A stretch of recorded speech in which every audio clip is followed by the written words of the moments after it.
you get any question that is slightly offensive or manage to stay calm. Whether it's a bouncer or a googly, I'm calm. I'm just a normal human being. All the others who have taken to self-imposed crippling aspects to their life, they're all thinking I'm something very special. Is Ramayana and Mahabharata real or was it just a story? This human story in some way should write a few things within you, should inspire you to do something about your life. But today it is all factual, you know. 1452, this battle happened, 1566, that battle happened. What are you going to do with it? There is no nutrient in the soil. That means death for most of the populations. We have this challenge and we have this privilege that if we can turn the life on this planet back from its brink to a safer place, or we can let it pass.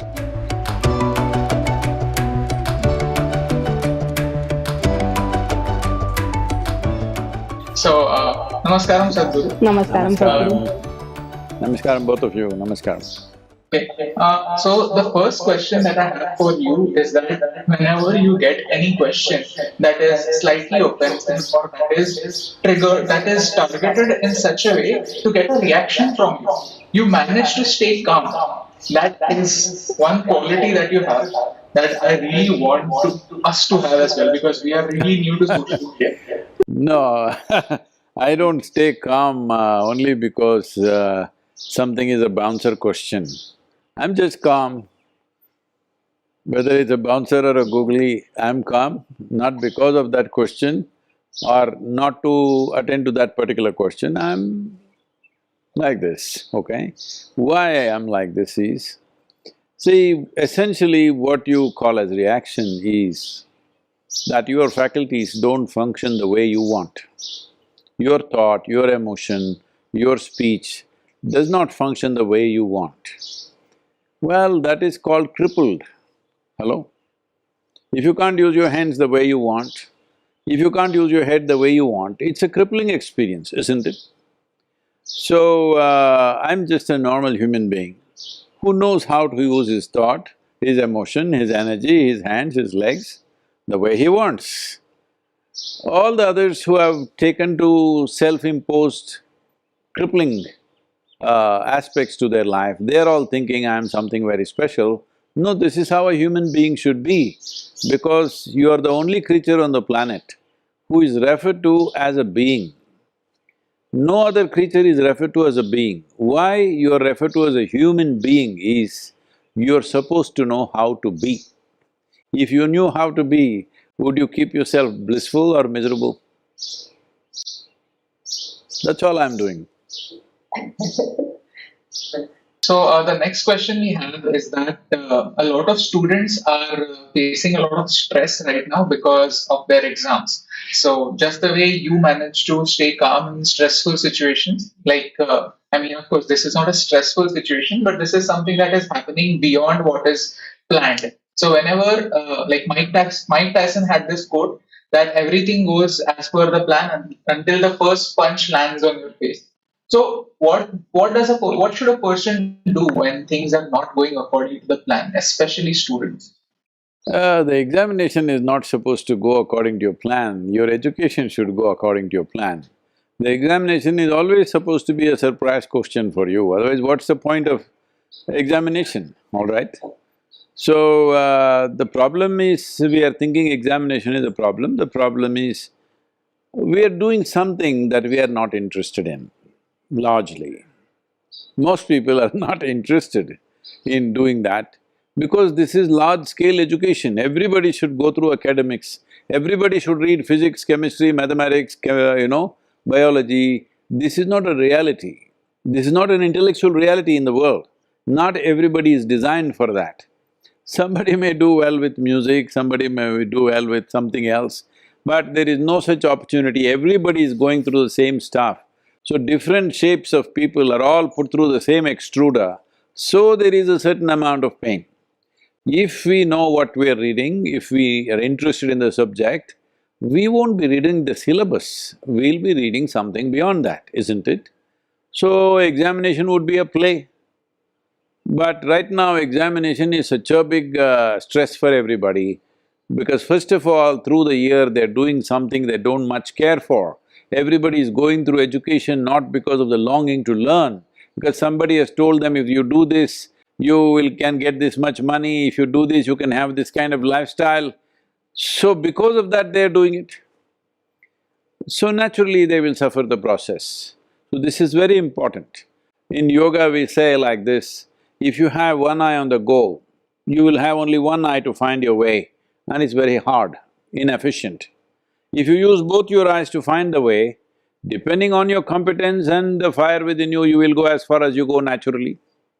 So this problem is this westernized way of being goal-oriented, they're dedicated to the goal. This is something I'm changing here with our people. Here people are devoted to the process. If you do the process well, the goal will happen.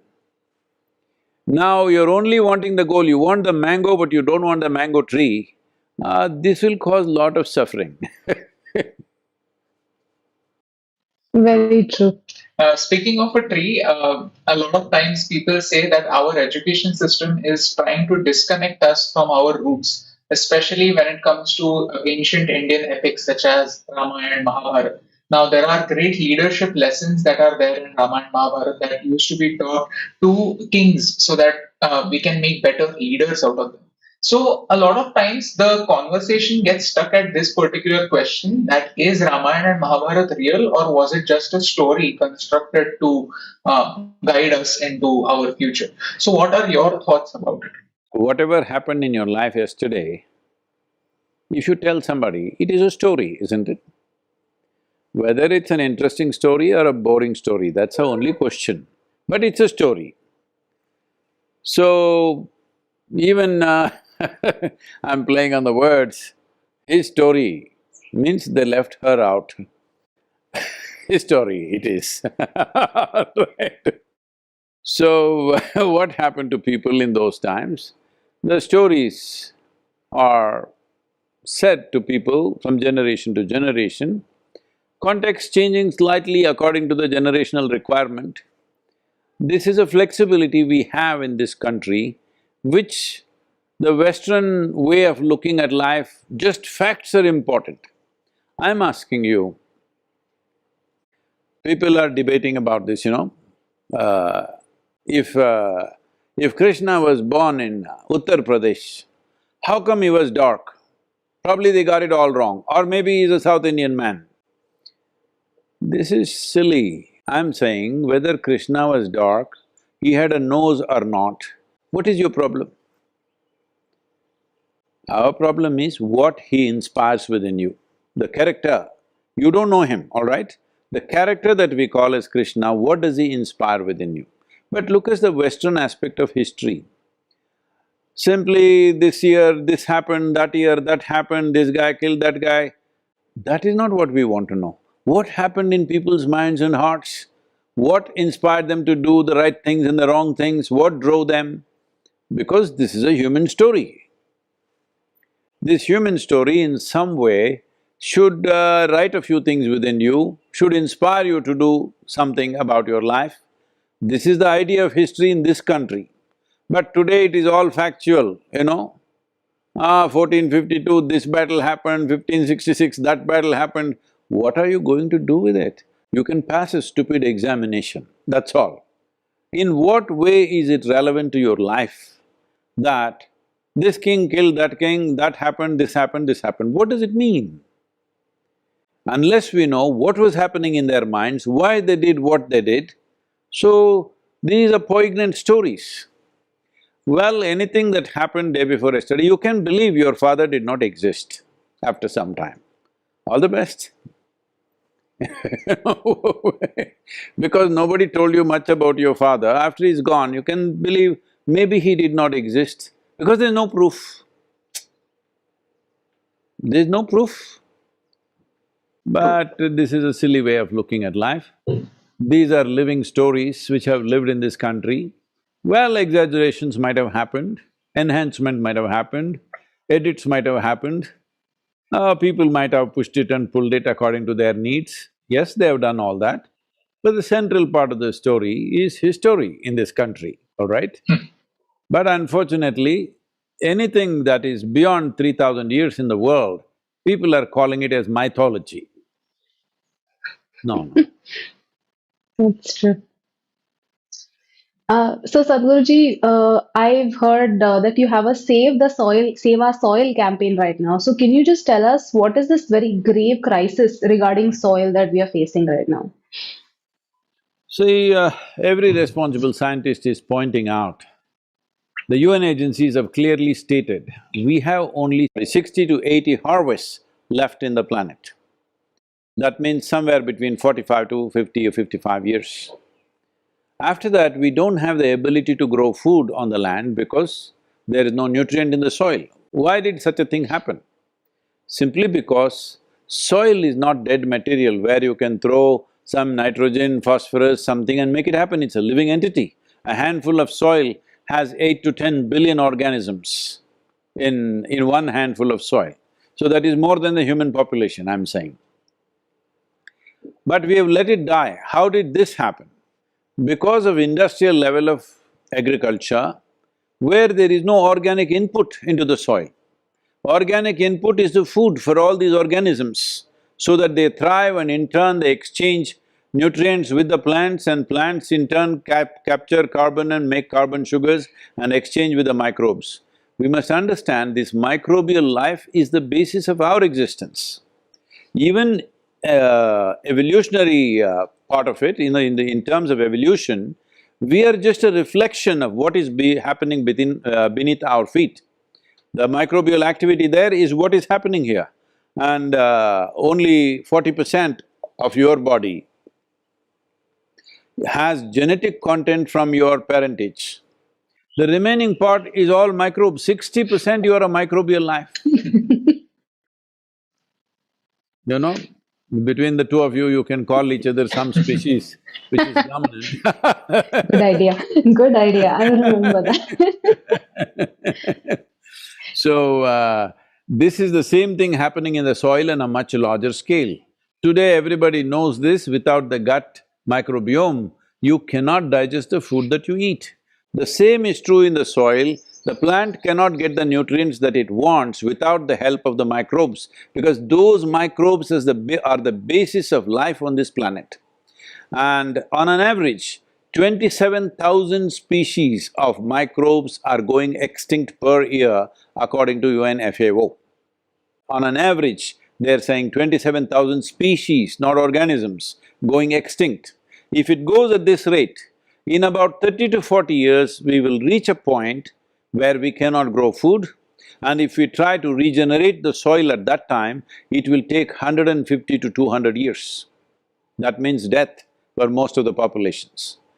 But today, if we attempt this now if we take the necessary action by enshrining soil regeneration and ecological regeneration as a part of our national policies across the world, then in 10 to 15 or maximum 20 years' time, we can make a significant turnaround.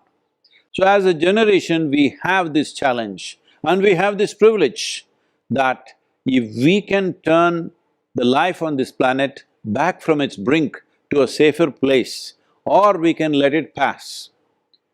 I thought we should not let it pass.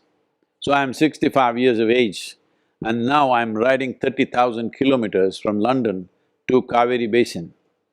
30,000 kilometers is not a joyride. But I'm doing this because I want people to understand it's that urgent. It is that urgent. People are saying, oh, why should you do this? I'm saying, why would you not do it, I'm asking. This is the first time that we can sit here and talk to millions of people in the world, all right? When we have such a capability, we have to activate this. To bring this into policy, we want to move anywhere between 3 to 4 billion people to speak about soil. Now it's not necessary everybody should support me or whatever. From March 21st for 100 days, everybody should talk about soil for 100 days. If you do that, we will aggregate these numbers on the social media platforms and come to a place where if 3 to 4 billion people have spoken about soil, no government is going to ignore it, Because in a democratic nation, the only currency that flies is numbers, and that numbers we need to create. The reason why governments are not investing in long-term well-being of the planet and the nation is people have not spoken. People need to speak.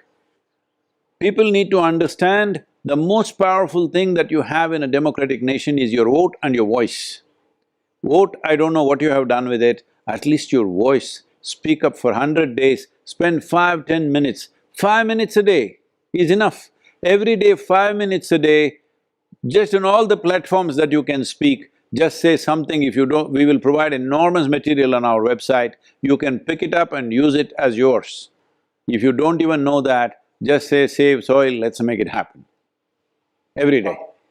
In the end of every video of ours, we have a small section called Hum Kya Kar Sakte Hain, in which we encourage people some small level actions that they can do in their everyday lives for betterment of this particular issue. Like our objective is to make India and the world 1% better, because we have to believe that at an individual level as well, we can take some actions that will contribute and aggregate towards something big.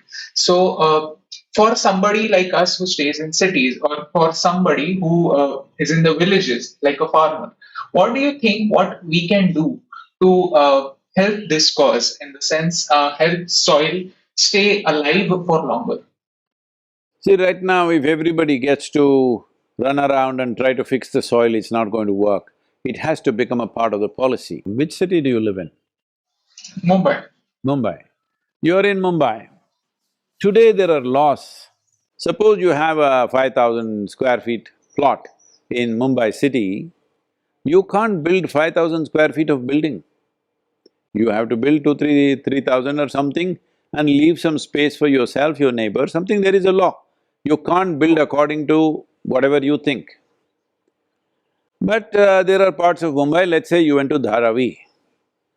If you go there, homes have been built where there is no concept of a window.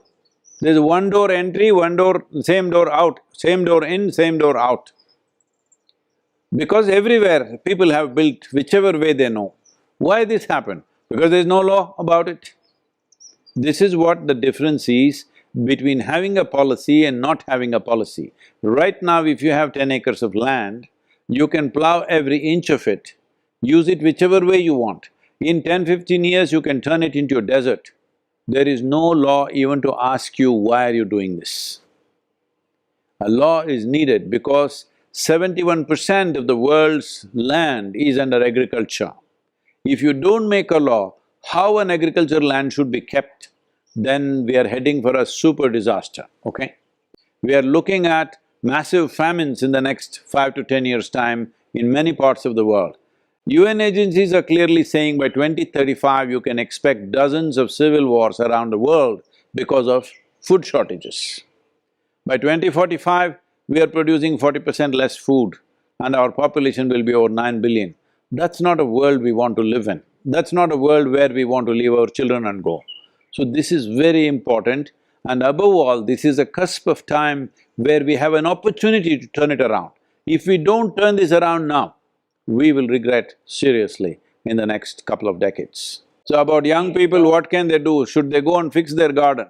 Yes, that is their business, they must do it, but that is not the important thing right now. The important thing is 100 days, say something about soil, raise your voice about it. That is what makes the difference. Namaskaram.